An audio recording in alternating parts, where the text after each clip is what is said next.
Kuli. Jumpa apa? Losak mas, buang ah. Apa saya sudah rosak? Tengok, so losak macam ini. Wah, apa saya kopi macam ini ya? Atau ini apa tayar tak? Tak tahu. Ini spare tayar. Ini kau orang kalau beli kereta atas spare tayar mesti nak perhatikan tau. Apa saya? Dia macam ini, spare tayar dia pun tayar juga. Mesti nak cek itu angin dan dia punya tahun. Angin dengan tahun kamu mesti nak perhatikan. Oh, saya ingat tak payah cek punya. Banyak orang tak ada ceknya. Semasa dia nak pakai itu tayar spare tayar kan, tak ada angin atau itu tayar pun sudah crack. Tengoklah ini adalah crack. Di mana tengok? Oh, Tengok dia punya tahun okey. 09 tau. Oh, Betul tak? betul? So sekarang sudah tahun berapa? 25 tau. ya? 25 kan? Betul? Sudah berapa? 10 tahun lebih tau.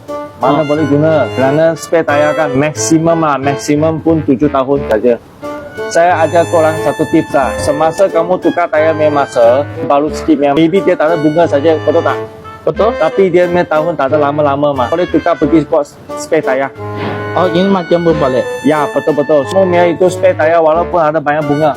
Okey, tapi dia sudah keras So semasa kamu jalan dia start crack dan dia letup macam tu. Oh, macam ini. Betul. Faham? Oh, faham? Satu lagi sangat penting kalau untuk spare tayar jangan pandu laju-laju tau. Tak boleh lebih 80 km tau. Per hour tau.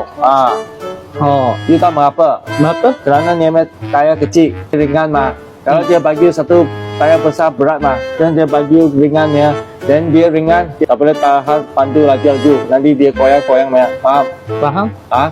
Berhati-hati So jangan lupa follow saya, like dengan share. Bye.